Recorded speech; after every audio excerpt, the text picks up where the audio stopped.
So today is our day one of revision of the complete syllabus for 12th informatic practices. 15 days में हम पूरा का पूरा syllabus revise कर लेंगे और फिर जो लास्ट के आपके पास 5-6 दिन बचेंगे उसमें हम सिर्फ PYQs और sample papers करेंगे, right? So complete revision with question practice we will be doing in 15 days. And उसके बाद आपके पास जब सबका ह्यूमैनिटीज और कॉमर्स वालों का एग्जाम हो जाएगा, सिर्फ हमारा आईपी रह जाएगा, then we will working only on PYQs and sample papers, right? So चलिए आज रिवीजन शुरू करते हैं हम सीरीज से। आपके पास पाइथन में दो मेन लाइब्रेरीज हैं जो आपको अपने सिलेबस में करनी है। एक है पांडास और दूसरी कौन सी है? Which one is the other library? Matplotlib. इसके अलावा कोई क्वेश्चन आपको नमपाई के ऊपर बेस्ड भी आ सकता है, ठीक है। सबसे पहली और बेसिक लाइब्रेरी जो है वो है नमपाई। नमपाई लाइब्रेरी जो होती है वो बेसिकली क्रिएट होती है एरेज बनाने के लिए, ठीक है। नमपाई का पर्पस क्या है? To create arrays. अब एरे क्या होता है? Array is a collection of homogeneous values. Homogeneous values का मतलब क्या है? होमोजीनियस वैल्यूज मतलब एलिमेंट्स जो कि सेम डेटा टाइप के हो। तो अगर आप एक नमपाई एरे क्रिएट कर रहे हो और उसमें सारे इंटीजर्स हैं तो सबके सब इंटीजर्स होंगे। अगर आप फ्लोट स्टोर कर रहे हो तो सबके सब फ्लोट होंगे। अगर आप टेक्स्ट ले रहे हो तो टेक्स्ट होगा। जनरली हम नमपाई को न्यूमेरिक वैल्यूज के ऊपर काम करने के लिए यूज करते हैं। So it is collection of homogeneous values under a single variable name, ठीक है। अब इसमें आपके पास फायदा क्या होता है कि आप अरिथमेटिक ऑपरेशंस अच्छे से परफॉर्म कर सकते हो। आप करते क्या हो? आप लिखते हो इंपोर्ट numpy as np, ठीक है। इंपोर्ट numpy किया और हमने उस अलायस का कुछ भी नाम दे दिया, let's say np। Import numpy as np। अब क्या करना है आपको? अब आपको np को यूज करके एरे क्रिएट करना है। तो बहुत ही सिंपल है। आप यहाँ पर जो भी एरे बनाना चाहते हो आप उसका नाम दे सकते हो। आप लिखोगे np डॉट एरे या फिर एन एरे भी हम यूज कर सकते हैं। और यहाँ पर आप स्क्वायर ब्रैकेट में कुछ भी नंबर्स दे दो तो वो उन नंबर्स का एरे क्रिएट कर देता है। तो आपके पास एक एरे बन के आ जाएगा जिसके अंदर ये 4 वैल्यूज होंगे। अब अगर आप a क्रॉस 2 प्रिंट करोगे तो ऑटोमेटिकली जो लिस्ट प्रिंट होगी उसमें आएगा 10, 16, 18, 20। तो each element will be multiplied by 2, ठीक है। हम ऐसी कैलकुलेशंस कर सकते हैं। Arrays can be created with the help of numpy। numpy में एक स्पेशल वैल्यू होती है जिसे कहा जाता है nan। Can you tell me the full form of this? Can you tell me the full form of this? Aarti refresh करो बेटा।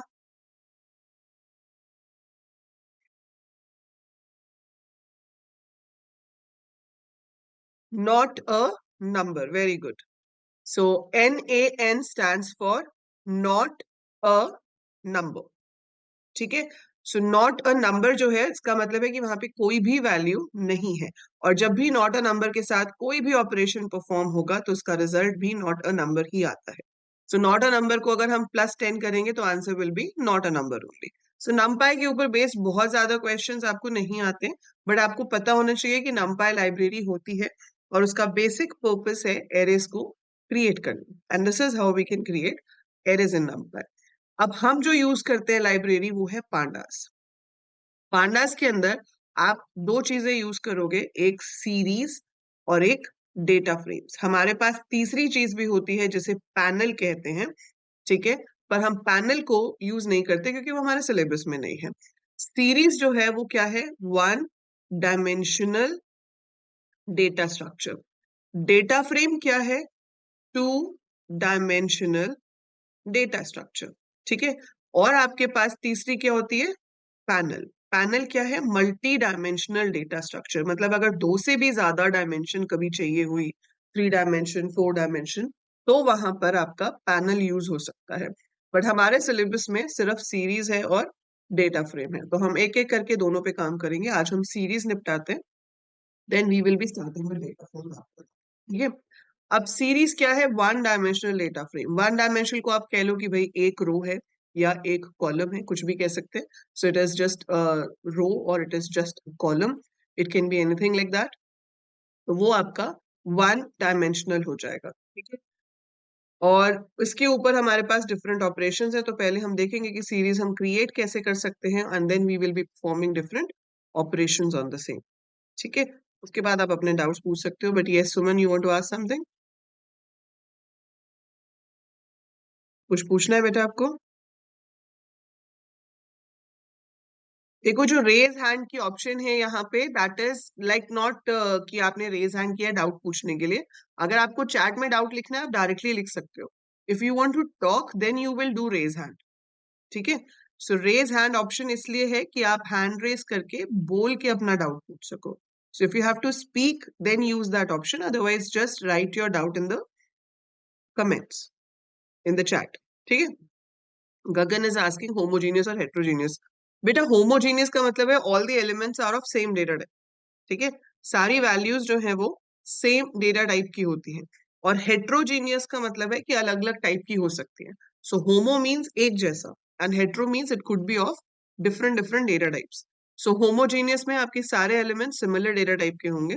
हेट्रोजीनियस में आपके जो एलिमेंट्स है वो डिफरेंट डेटा टाइप के हो सकते हैं. ठीक है. सो सीरीज भी हमारा होमोजीनियस होता है, मतलब थ्योरेटिकली होमोजीनियस है. अब प्रैक्टिकली होमोजीनियस क्यों नहीं होता? क्योंकि अगर मैं इसके अंदर डेटा ले रही हूँ, I am taking data in this, तो होगा क्या कि आपने सीरीज में जब डेटा स्टोर किया, अगर आप इंटीजर भी ले रहे हो और फ्लोट भी ले रहे हो, तो वो सबको एज अ फ्लोट कंसिडर कर लेगा. उसका डेटा टाइप आएगा फ्लोट.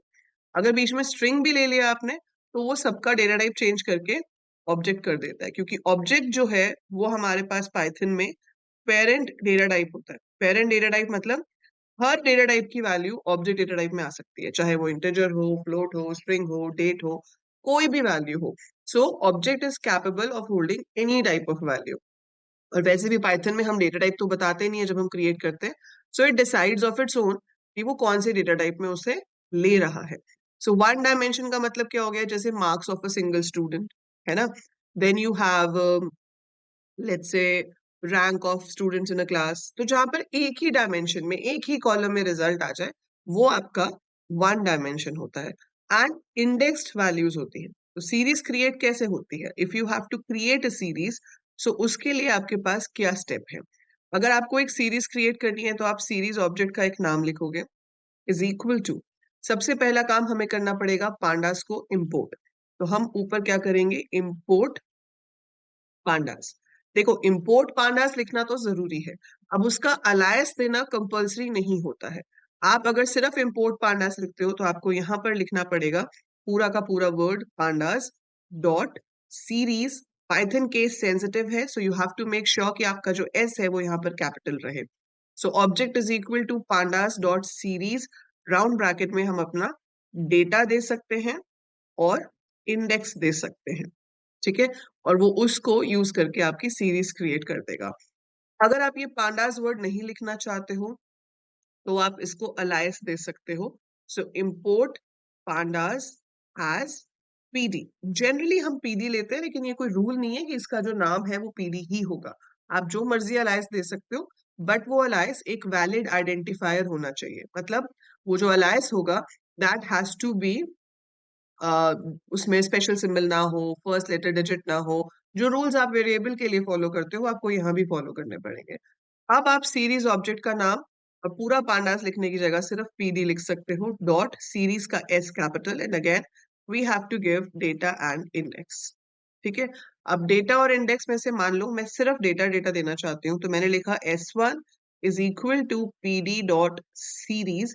एंड यहाँ पर डेटा में मैंने दे दिया 10, 15, 20, 28, 32.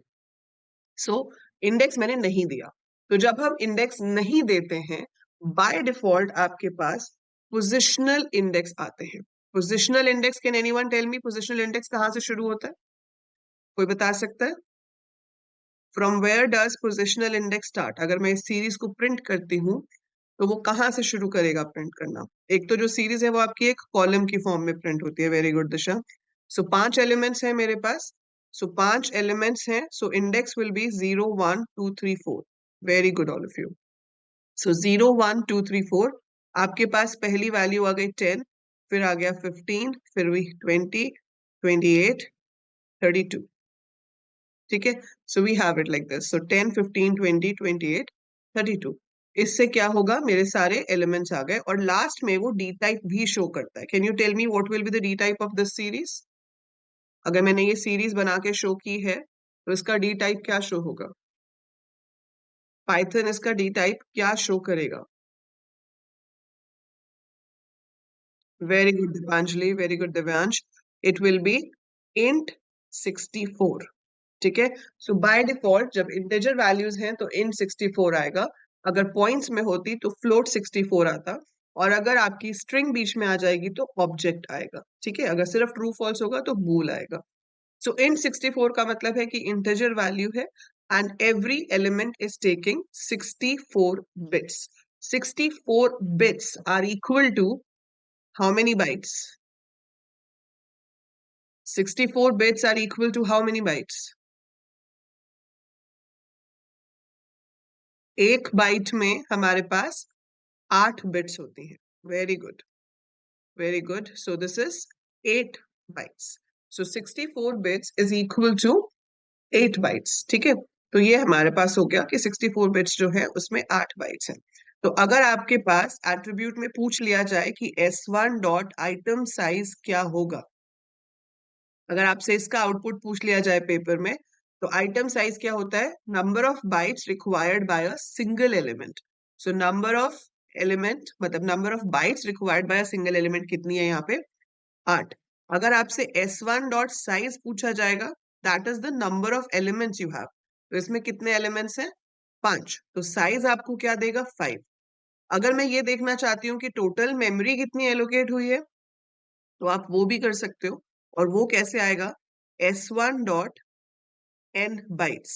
सो इसका n बाइट्स कितना हो जाएगा? 40, क्योंकि सिंगल एलिमेंट को 8 बाइट चाहिए, 5 एलिमेंट है मेरे पास, तो total number of bytes required by the series will be 40। Divyansh, जो देखो उसके नाम में डिफरेंस है ना, int 32 और int 62 तो होता नहीं, 64 होता है। सो int 32 का मतलब है कि वो 4 बाइट्स का स्पेस लेगा, है ना।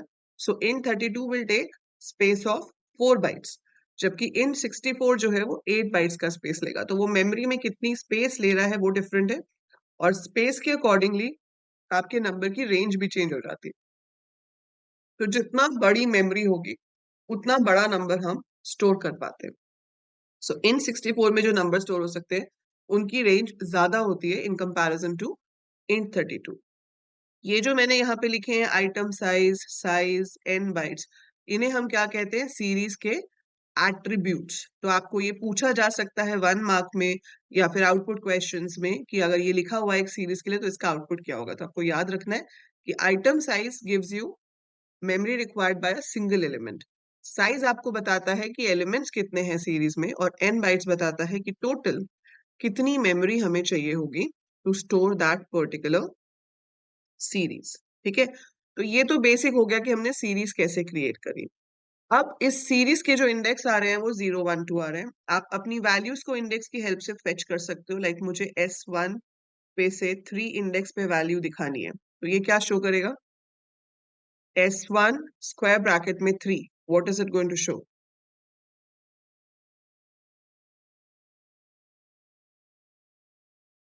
What will be displayed with this command? 28।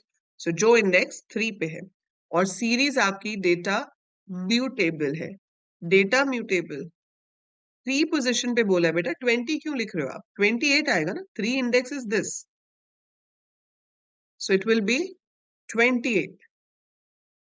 और आपका सीरीज डेटा म्यूटेबल होती है, तो मैं चाहूं तो उसको मॉडिफाई भी करा सकती हूँ। लाइक मैं लिख सकती हूँ S13 is equal to S13 minus 5। So if I write this, ये 28 चेंज होकर 23 बन जाएगा। तो आप मॉडिफाई भी कर सकते हो। तो इंडेक्स की हेल्प से हम फेच भी कर सकते हैं, इंडेक्स की हेल्प से हम मॉडिफाई भी कर सकते हैं। तो we can fetch as well as we can modify. Is it clear?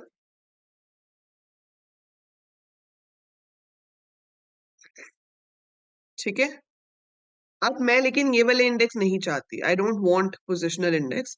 मैं चाहती हूँ इसको मैं यूजर डिफाइंड इंडेक्स दूं, तो मैं दे सकती हूँ। मैं सीरीज कैसे क्रिएट करूंगी? I will write pd dot series, s1 is equal to pd dot series, और यहां पर आपने स्क्वायर ब्रैकेट में कुछ भी वैल्यूज दे दी, और फिर दूसरी लिस्ट आपने दी, और उसमें आपने दे दिया ABCD। अब इसी स्टेटमेंट को लिखने का एक और तरीका भी हो सकता था। आप इसे ऐसे भी लिख सकते थे, इंडेक्स इज इक्वल टू, और सॉरी पहला तो डेटा है ना हमारा, तो हम ऐसे नहीं भी लिखते हैं तो भी वो पहली लिस्ट को डेटा लेता है और दूसरी लिस्ट को इंडेक्स लेता है। बट अगर आप बिल्कुल प्रॉपर सिंटेक्स से लिख रहे हो तो आप इसको ऐसे लिख सकते हो, एंड नंबर ऑफ वैल्यूज जो आप इंडेक्स में दे रहे हो that must match the number of values in the data list. अगर इसमें 4 है, इसमें 3 हुए, 5 हुए, तो एरर आ जाएगा। It has to match. अगर मैच नहीं होता होगा तो वो वैल्यू एरर जनरेट करेगा कि डेटा और इंडेक्स की जो नंबर ऑफ वैल्यूज हैं वो आपस में मैच नहीं करती हैं। सो जितनी वैल्यूज डेटा में होंगी उतनी ही वैल्यूज आपकी इंडेक्स में भी होनी चाहिए। So it has to be same, otherwise कौन सा एरर जनरेट होता है? Value error. नाम भी याद रखना है, ठीक है? Value error is generated in that case. तो इससे आपकी सीरीज क्रिएट हो गई। आप यहां से इसको प्रिंट कराओगे तो अब वो 0 1 2 3 4 नहीं प्रिंट करेगा, वो इंडेक्स में प्रिंट करेगा ABCD, और वैल्यू में आपके पास प्रिंट होगा ये, और नीचे same D type will be int 64. So that's how your series will be created with labeled indexes. तो इसे क्या कहते हैं? Labeled index. ठीक है? तो जो by default थे वो क्या होते हैं? Positional index. और जब हम खुद से दे देते हैं तो उसे हम user defined या फिर labeled index बोलते हैं। So अभी हमने यहाँ पर labeled index दिए हैं। आप labeled index के थ्रू भी values को बिल्कुल वैसे ही fetch कर सकते हो। Like if you want to fetch 30 out of this, तो आप यहाँ पर लिख सकते हो प्रिंट S1, और फिर यहाँ पर आपने B लिख दिया। तो इससे क्या होगा? ये आपको 30 प्रिंट करके देगा। आपको किसी की वैल्यू चेंज करनी है तो आप ऐसे लिख सकते हो S1C प्लस इक्वल टू 2, तो ये 25 की जगह 27 हो जाएगा। ठीक है? अब देखो मैं वैल्यू को चेंज कर पा रही हूं तो इसे म्यूटेबल कहते हैं। So mutable means the ability to modify. तो अगर आप किसी चीज को मॉडिफाई कर सकते हो तो हम कहते हैं कि वो म्यूटेबल है। जैसे आपका नॉर्मल पाइथन में लिस्ट और डिक्शनरी म्यूटेबल होता है, ठीक है? लेकिन टपल और स्ट्रिंग जो है वो इम्यूटेबल होता है, मतलब एक बार उसमें डेटा स्टोर कर दिया तो हम उसको मॉडिफाई नहीं कर सकते। So once you store a value और हम उसे मॉडिफाई ही नहीं कर सकते तो वो इम्यूटेबल है, मतलब उसमें चेंजेस नहीं कर सकते। बट अगर आप उसमें चेंजेस कर सकते हो तो वो म्यूटेबल होती है। तो सीरीज जो है वो थ्योरेटिकली डेटा म्यूटेबल है, मतलब डेटा तो मॉडिफाई हो सकता है लेकिन जो साइज है वो मॉडिफाई नहीं हो सकता। सो डेटा म्यूटेबल है लेकिन साइज मॉडिफाई नहीं हो सकता, तो साइज के अकॉर्डिंगली वो इम्यूटेबल होगा। ठीक है? So that's how it works. So ये हमारा क्या हो गया? S1C प्लस इक्वल टू 2, इससे आप मॉडिफाई कर सकते हो। अगर I hope you are clear with mutable and immutable. So ये हमारे लेबल्ड इंडेक्स हो गए।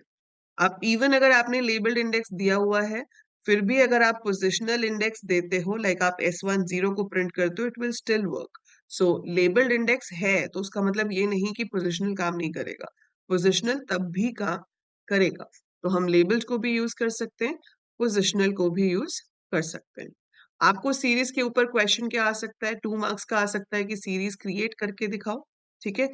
एक क्वेश्चन हमारे को बहुत बार आया हुआ है, मतलब it's a very repeated question, कि सीरीज और लिस्ट में डिफरेंस क्या होता है। अब वो डायरेक्टली नहीं पूछते आपसे कि सीरीज और लिस्ट में डिफरेंस बताओ। वो क्वेश्चन आपको कुछ इस तरह से आता है कि भाई हमारे पास एक लिस्ट है A 10 20 30 40, ठीक है? और B हमने एक सीरीज क्रिएट करी है PD डॉट सीरीज, और उसमें भी हमने यही सेम चीज दी है 10 20 30 40, या मैं यहाँ पर A भी लिख सकती थी, एक ही बात हो जाती। सो दोनों में सेम वैल्यूज हैं, A में भी और B में भी। अब वो आपसे पूछेंगे कि बताइए कि अगर मैं A इंटू 3 प्रिंट करूं या मैं B इंटू 3 प्रिंट करूं, would it generate the same result? If yes then why, if no then why. ठीक है? तो पहले तो आप मुझे बताओ कि क्या ये सेम रिजल्ट प्रोड्यूस करेगा? ए जो है वो क्या है, लिस्ट है, बी जो है वो क्या है, सीरीज है। So A is a list, B is a series, would it create the same result? Answer is no, it will not. ठीक है, तो आंसर तो है कि भाई ये सेम रिजल्ट क्रिएट नहीं करेगा।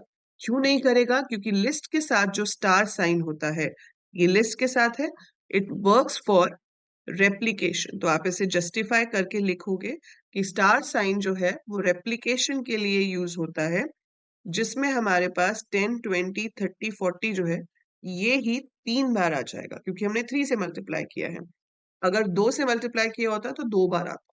तो पहले वाले का आउटपुट जो है वो आएगा 10, 20, 30, 40, 10, 20, 30, 40, 10, 20, 30, 40। सो हम क्या कहेंगे कि यहाँ पर डेटा क्या हो रहा है, रेप्लिकेट हो रहा है।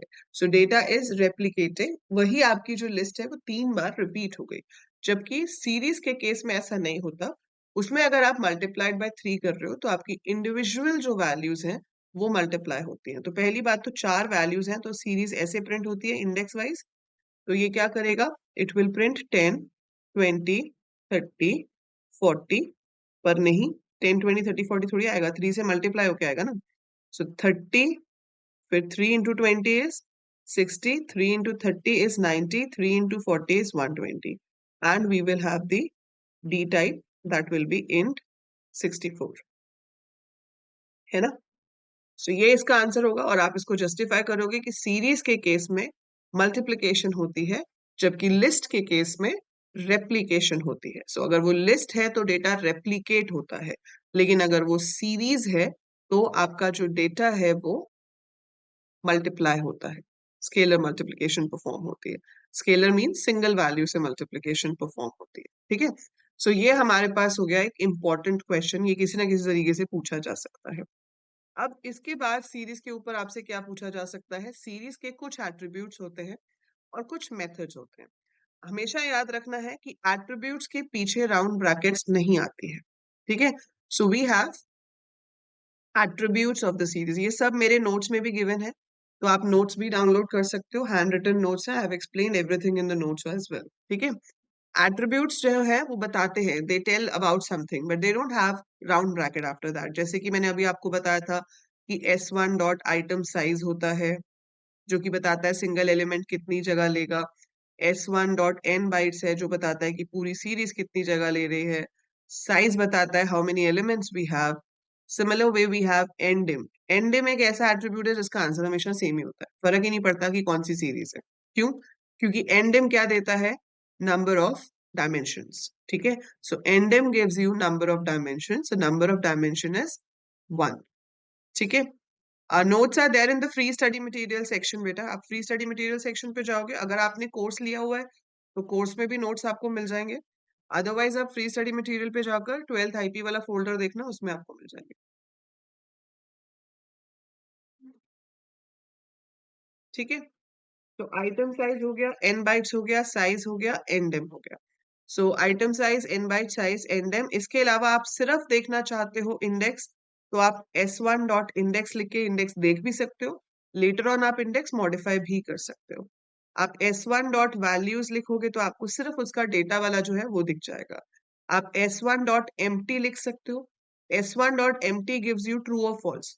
अगर तो सीरीज खाली है, उसमें कुछ भी नहीं है, तो वो आपको ट्रू देगा।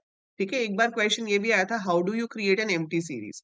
तो एम्प्टी सीरीज हम कैसे क्रिएट कर सकते हैं, pd dot series and then give it blank, कुछ नहीं देना आपको ब्रैकेट में। सो pd डॉट सीरीज और आगे ब्लैंक छोड़ दिया, उससे क्या हो जाएगा, आपकी सीरीज जो है वो क्रिएट हो जाएगी। It will B N empty series, कुछ नहीं होगा उसमें। ठीक है, सो यहाँ पर आपके पास एम्प्टी ट्रू या फॉल्स देगा। अगर मेरी सीरीज खाली है तो वो ट्रू देगा, अगर नहीं है तो फॉल्स देगा। आपके पास एक और है has nans. Has nans also give you true और फॉल्स। सो अगर मेरे पास कोई भी एक नैन वैल्यू है, मतलब मान लो 10 एलिमेंट हो मेरी सीरीज में, लेकिन अगर एक भी नैन है तो ये आपको ट्रू देगा, और अगर 10 के 10 में से कोई भी नैन नहीं है तो ये मुझे फॉल्स देगा। ठीक है, so it gives you true if you have even one single element जो कि नैन है। फाइन, सो आइटम साइज हो गया, एन बाइट्स हो गया, तो ये आपके कुछ मेजर एट्रीब्यूट्स हैं जो आप सीरीज के साथ यूज कर सकते हो। फिर आ जाते हैं मेथड्स। मेथड्स हैं जिन्हें हम कॉल करते हैं विद राउंड ब्रैकेट। जैसे सीरीज आप क्रिएट कर रहे हो वो भी एक मेथड से क्रिएट हो रही है, इनके पीछे कभी भी राउंड ब्रैकेट्स नहीं आएंगी। मेथड्स के पीछे हमेशा राउंड ब्रैकेट्स आएंगे, ठीक है। हमेशा मेथड के पीछे राउंड ब्रैकेट आएगी।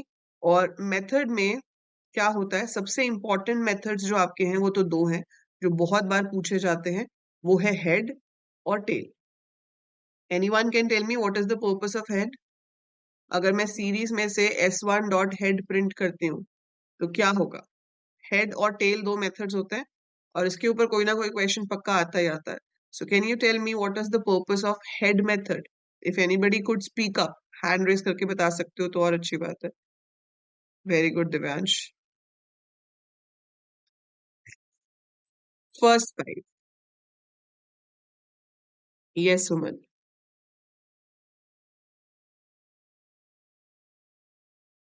बोलो।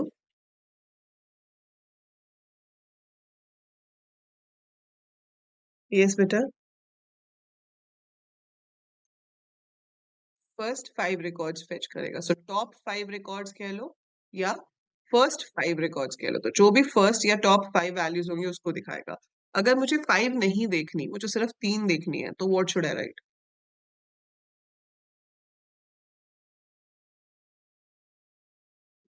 अगर मैं पांच नहीं देखना चाहती, मैं सिर्फ टॉप थ्री देखना चाहती हूँ, तो मैं क्या लिखूं?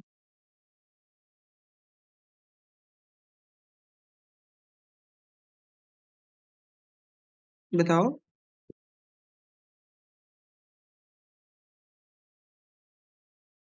यस दिव्यांश।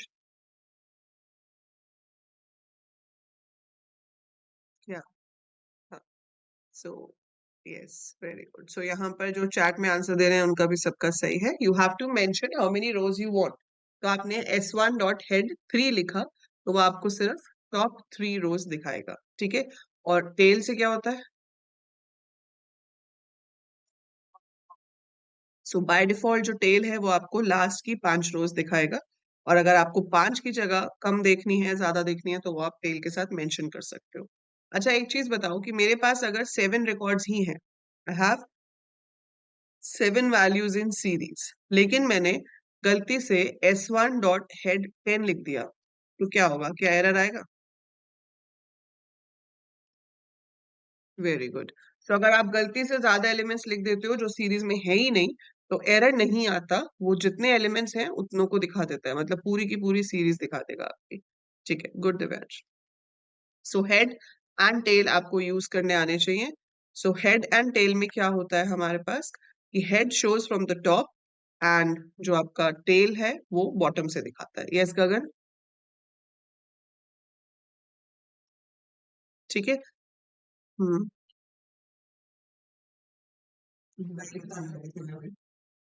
हाँ, that is what I was about to tell कि अभी तक कभी भी बोर्ड में नेगेटिव में क्वेश्चन आया नहीं है। We have never got it. लेकिन आपको पता होना चाहिए कि अगर आप हेड के साथ नेगेटिव वैल्यू दे दो, आपने -2 दे दिया, ठीक है। सो आपने क्या लिख दिया? s1 dot head -2। अब क्या होगा? इतनी चीज आपको याद रखनी है। देखो, हेड है मतलब टॉप से ही दिखाना है, ठीक है।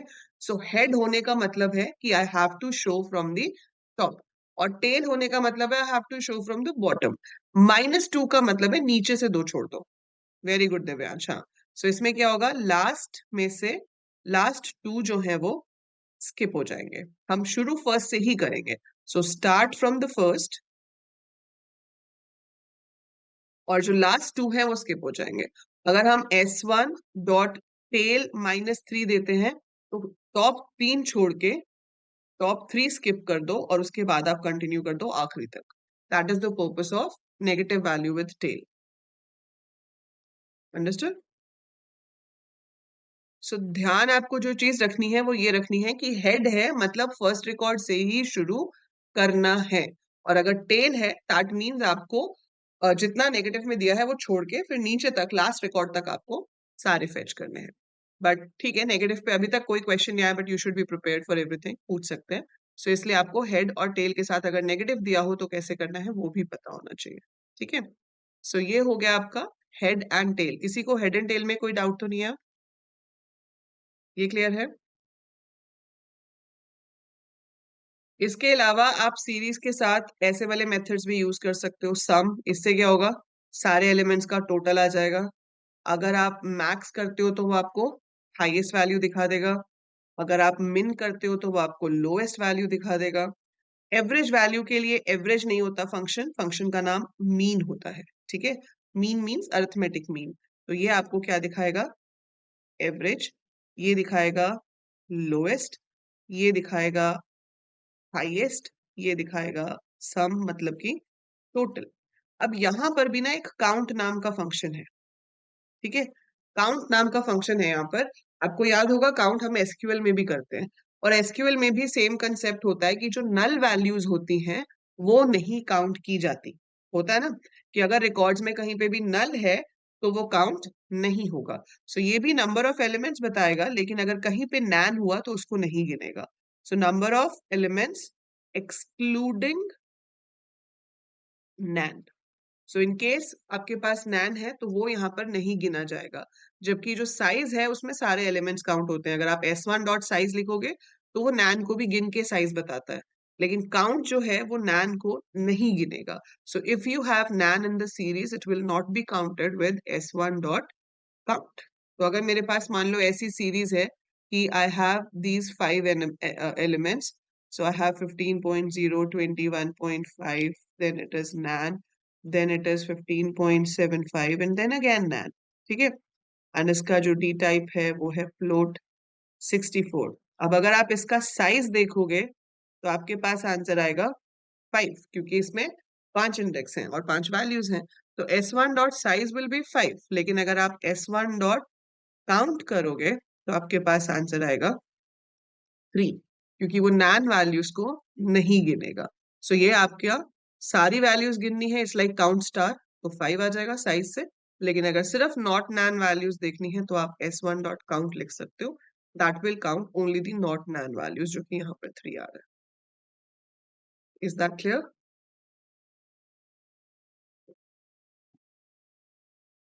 ठीक है।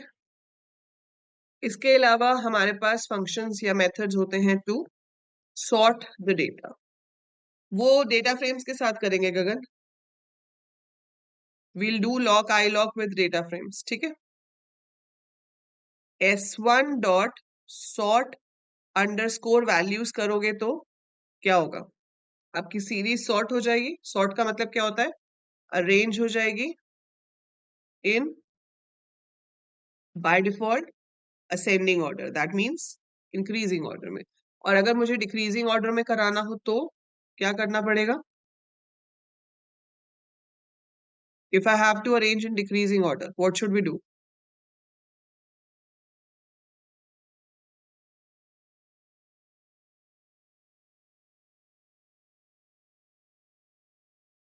Very good. So it should be ascending is equal to false, ठीक है। मेक श्योर कि आप फॉल्स का एफ कैपिटल लिखें, क्योंकि ट्रू और फॉल्स में टी और एफ कैपिटल होता है और पाइथन केस सेंसिटिव है। So s1 dot sort underscore values ascending is equal to false. Very good Deepanjali, ठीक है। So we have to write like this. तो ऐसा लिखने से आपका जो असेंडिंग है वो फॉल्स हो गया, मतलब now it will B sorting in decreasing order. वैसे तो हम इंडेक्स वाइज कभी सॉर्ट करते नहीं है, but sort underscore index function भी होता है। अगर आप वैल्यू के अकॉर्डिंगली सॉर्ट नहीं करना चाहते, इंडेक्स के अकॉर्डिंगली सॉर्ट करना चाहते हो, तो सॉर्ट अंडरस्कोर इंडेक्स फंक्शन का यूज भी हम कर सकते हैं, ठीक है। Another important thing in series is Boolean indexing. अब बूलियन इंडेक्सिंग क्या होती है, देखो मैं आपको कहती हूँ कि मेरे पास एक सीरीज है, लेट्स से स्टूडेंट के मार्क्स की, ठीक है। अब मेरे पास 0 पे है 85, 1 पे है 56, 2 पे है 92, 3 पे है 74, 4 पे है 68, like this. And then I have d type. मैं कहती हूँ कि सिर्फ वो वाली वैल्यूज दिखाओ जिनके मार्क्स 75 से ज्यादा है, या जिनके 80 से ज्यादा है, कुछ भी ऐसा, ठीक है। तो अगर आप सीधे लिख देते हो s1 greater than equal to 80, ठीक है। अब ध्यान से देखना, अगर मैंने s1 greater than equal to 80 लिखा है तो इसका आंसर क्या आएगा, वो चेक करेगा कि क्या 85 80 से बड़ा है, हाँ है, सो प्रिंट कर देगा ट्रू। फिर 1 पे क्या आएगा, क्या 56 80 से बड़ा है, नहीं, तो प्रिंट कर देगा फॉल्स। क्या 92 80 से बड़ा है? हाँ है, सो इट शुड बी ट्रू। क्या 74 80 से बड़ा है? नहीं, सो फॉल्स। क्या 68 80 से बड़ा है? नहीं, तो फॉल्स। ठीक है, एंड इसका डी टाइप प्रिंट हो जाएगा बूल, दैट इज बुलियन, ट्रू या फॉल्स प्रिंट कर रहा है। तो अगर आप सिर्फ इतनी सी स्टेटमेंट लिखते हो, print S1 greater than equal to 80, so it will be printing this series, जिसमें वो सिर्फ ये चेक करके बताएगा कि ट्रू है या फॉल्स है ना। So it will tell you true है या फॉल्स है। पर मुझे ये नहीं चाहिए, मुझे ये चाहिए कि जहां पर ट्रू हो उन वैल्यूज को शो करे, और जहां पे फॉल्स हो उन वैल्यूज को शो ना करे। तो उसके लिए आपको, जी हाँ बिल्कुल, जैसे दिव्यांश ने लिखा है वैसे लिखना पड़ेगा। तो हमें यहाँ पर इस पूरी कंडीशन को स्क्वायर ब्रैकेट में देना पड़ेगा एज एन इंडेक्स। तो ये जो है, ये पूरा रिजल्ट ट्रू फॉल्स वाला, ये एज एन इंडेक्स जाएगा आपकी सीरीज में। सो अब जो इंडेक्स पास हो रहा है वो बूलियन वैल्यूज हैं, इसलिए इसको बूलियन इंडेक्सिंग कहा जाता है। So that's why we call it Boolean indexing. अब जहां जहां पे ट्रू होगा उस पे वो शो कर देगा, और जहां पे फॉल्स होगा वहां नहीं दिखाएगा। जैसे 0 पे ट्रू था तो 85 आ गया, फिर 2 पे ट्रू था तो 92 आ गया, दैट्स इट। बाकी के आएंगे ही नहीं। सो वो शो ही सिर्फ उन पोजीशंस को करेगा जहां पर आपकी कंडीशन का रिजल्ट ट्रू आ रहा है, और जहां पे आपकी कंडीशन का रिजल्ट फॉल्स आ रहा है वो उसको शो करता ही नहीं है। ठीक है, सो ये होता है बूलियन इंडेक्सिंग। तो जब भी आप एग्जाम में करेंगे आपको ध्यान रखना पड़ेगा कि ये S1 के साथ स्क्वायर ब्रैकेट में कंडीशन गिवन है या सिर्फ कंडीशन गिवन है। तो आउटपुट भी पूछा जा सकता है आपसे, या आपको बोला जा सकता है कि write a statement to display only those students who have got more than 80, so you will not write this, you will write this. ठीक है, ये लिखना है आप। सो वो आप ध्यान रखोगे एग्जाम में लिखते हुए।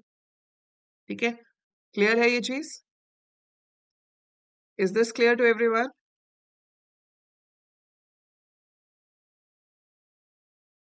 बूलियन इंडेक्सिंग सबको क्लियर है? अब इसके बाद आता है अरिथमेटिक ऑपरेशंस ऑन सीरीज। अगर आपको सीरीज के ऊपर ऑपरेशंस परफॉर्म करने हैं, आपके पास दो सीरीज हैं, S1 एंड S2।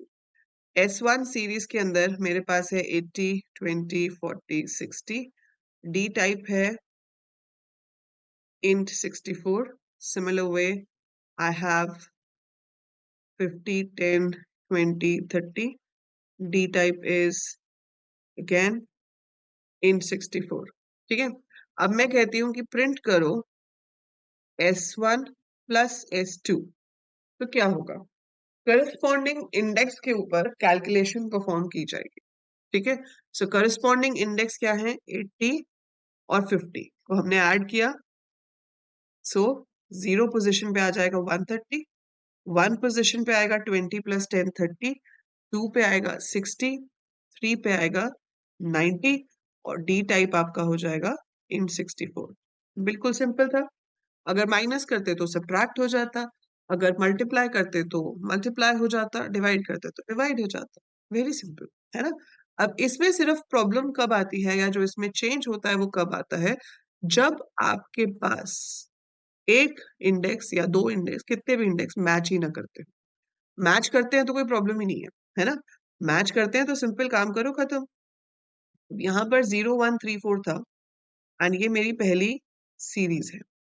दूसरी सीरीज है 0 1 2 4, और इसमें मेरे पास है 5 10 15 20, दोनों के डी टाइप है। अब यहाँ पर आपको कहा जाता है सेम काम करने के लिए, you have to do the same thing. What you have to do? You have to print S1 plus S2। So if I have to do this, तो हम क्या करेंगे? हाँ, मिसमैच इंडेक्स में नैन आएगा। सो हमारे पास आ गया 0 1 2 3 4। आपको जितने भी इंडेक्स हो, चाहे इधर प्रेजेंट हो या इधर प्रेजेंट हो, वो रिजल्ट में आएंगे। तो यहाँ पर है 0 1 3 4, यहाँ पे है 0 1 2 4, सो इट विल बी 0 1 2 3 4। तो 0 पे क्या आएगा? 10 और 5 15। 1 पे क्या आएगा? 20 और 10 30। 2 पे क्या आएगा? 15, लेकिन इधर तो कुछ है ही नहीं, सो इधर कुछ नहीं है तो नैन हो जाएगा। 3 पे एक साइड पे है, दूसरी साइड पे कुछ नहीं है तो नैन हो जाएगा। 4 पे 60। पर यहाँ पर एक चीज और ध्यान में देना कि अगर आप नैन लेते हो ना, तो आपकी बाकी की वैल्यूज फ्लोट हो जाती है। किसी भी सीरीज में अगर एक भी नैन आ जाता है, so rest of the values will become float. So इसका आंसर ये है, इंट नहीं आएगा। ठीक है, अगर नैन आ गया तो नैन का डेटा टाइप हमेशा फ्लोट आता है, इंटीजर नहीं आता। सो ये भी आपको ध्यान में रखना है। तो मिसमैच इंडेक्स, जो इंडेक्स मैच नहीं होते, वहां पर हमारे पास नैन आ जाएगा। सो जहां पर इंडेक्स मैच नहीं होते वहां पर नैन आ गया, और आपका जो डी टाइप है that is going to be float. Is that clear? Is that clear?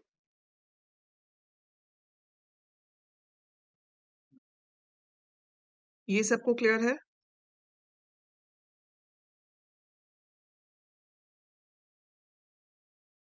अब इसके बाद आपके पास आता है slicing in a series. Slicing is same as you done with list and all in 11th। ठीक है, और इस साल भी आप ऑब्वियसली पढ़ चुके हो पहले।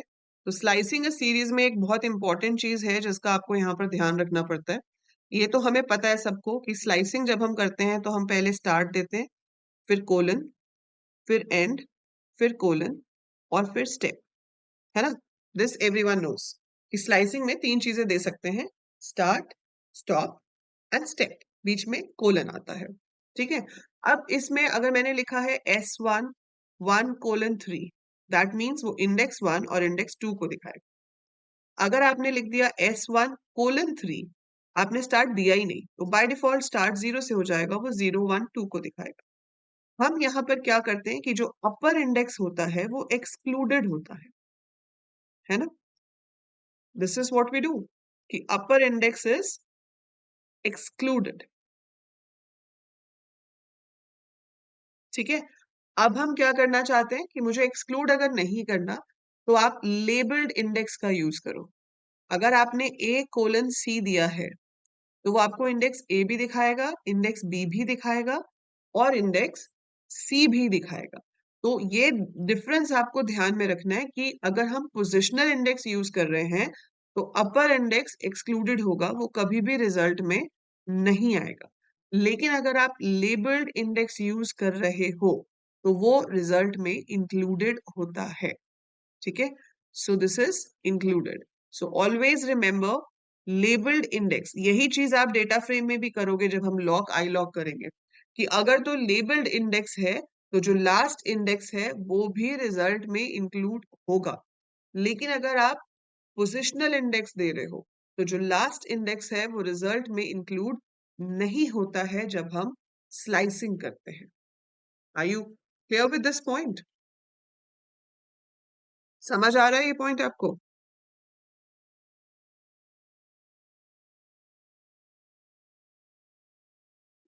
ठीक है, अब सीरीज के ऊपर काफी सारे क्वेश्चंस की प्रैक्टिस मैंने ऑलरेडी अपलोड की है। ठीक है, आप अगर चैनल पे देखोगे तो उसमें प्रैक्टिस सीरीज करके एक प्लेलिस्ट है। उसमें आपके जो फर्स्ट 3 4 डेज हैं उसमें सिर्फ सीरीज के क्वेश्चंस हैं। मैं आपको एक वर्कशीट भेज भी दूंगी। ठीक है, और दिखा देती हूँ वो वर्कशीट क्या है, यू कैन सॉल्व दैट, और उसे आप अपने आप से करो, और उसके बाद जो प्रैक्टिस क्वेश्चन वाली प्लेलिस्ट है उसके साथ आप उसको मैच कर सकते हो। एक सेकेंड रुको, आई शो यू। ठीक है, ये वर्कशीट है। ये वर्कशीट के सारे क्वेश्चंस मैंने सॉल्व करवाए हुए हैं प्रैक्टिस सीरीज वाले क्वेश्चंस में। तो आप प्रैक्टिस सीरीज वाली प्लेलिस्ट पहले तो इसको खुद से सॉल्व करना। तो आज का काम आपका ये है कि आप इसे पहले खुद से सॉल्व करोगे। ये सब प्रीवियस ईयर क्वेश्चंस हैं। ठीक है, so these are the questions which have come in the board exam earlier or given in the sample paper of the CBSE board exam. So solve these questions, बहुत ज्यादा नहीं है, थोड़े से हैं, आराम से आधा घंटा बैठोगे हो जाएंगे। सो इन्हें सॉल्व करने के बाद आप क्या करोगे, इसे जो प्लेलिस्ट में वीडियोस हैं उनको साथ में प्ले करके देखो और मैच करो कि आपके आंसर्स मैच करते हैं या नहीं। ठीक है, so you can do that. और जब एक बार हमारी रिवीजन हो जाएगी तो हमारा काम क्या रहेगा कि पूरे के पूरे पेपर सॉल्व करो। तो आप जितना पूरा पेपर सॉल्व करोगे उतना आपके लिए अच्छा होगा with a proper paper presentation. मैं आपको टॉपर्स आंसर शीट्स भेज दूंगी, तो वो आप paper as well as answer sheet देख सकते हो उन्होंने कैसे लिखी हुई है। अकॉर्डिंगली अपनी पेपर प्रेजेंटेशन पे काम कर सकते हो, एंड इफ यू वांट तो मैं आपके एक दो पेपर चेक भी कर दूंगी, आप मुझे भेज देना, आई विल सी कि आपने किस तरह से पेपर प्रेजेंटेशन की है। आपके ऊपर जो चैट वाला सेक्शन है, वहां पे आप मुझे अपने डाउट्स की पिक्चर्स क्लिक करके भी भेज सकते हो, या आपने कोई आंसर लिखा है, you want me to check it, तो आप उसकी पिक्चर भी भेज सकते हो, ठीक है। So you can send the picture and I can check and reply back कि आपने वो सही किया है या नहीं किया, ठीक है। सो ये वर्कशीट आपको करनी है। यानी बहुत, हाँ, thank you Shivam for sharing it, right. So ये आप लोग करोगे, और कल की क्लास सुबह 11 बजे नहीं होगी, कल की क्लास हम आफ्टरनून में रखेंगे, क्योंकि कल I have a class for class tenth का पेपर है परसों, कंप्यूटर एप्लीकेशन एंड आईटी का, तो उनकी सुबह क्लास है। तो कल का टाइम मैं आपको एक बार कंफर्म कर दूंगी, ठीक है। जो अदरवाइज हमारी जो क्लास है वो नॉर्मल इसी टाइम पे चलेगी, 11 बजे रोज, ठीक है। So every day 11 o'clock we are going to have it, fine, except tomorrow because day after tomorrow is tenth class exam. वो पेपर जो बहुत अच्छे से प्रेजेंटेड है। अच्छा, ये यहाँ पर शिवम भैया हैं आपके, he has got 100 out of 100 in IP last year, ठीक है। सो शिवम आपको टिप्स देंगे, आप शिवम से टिप्स ले सकते हैं। हाँ, शिवम भैया के 100 out of 100 आए थे आईपी में लास्ट ईयर, और अभी शिवम भैया बीटेक कर रहे हैं, ठीक है। All the best Shivam, do well.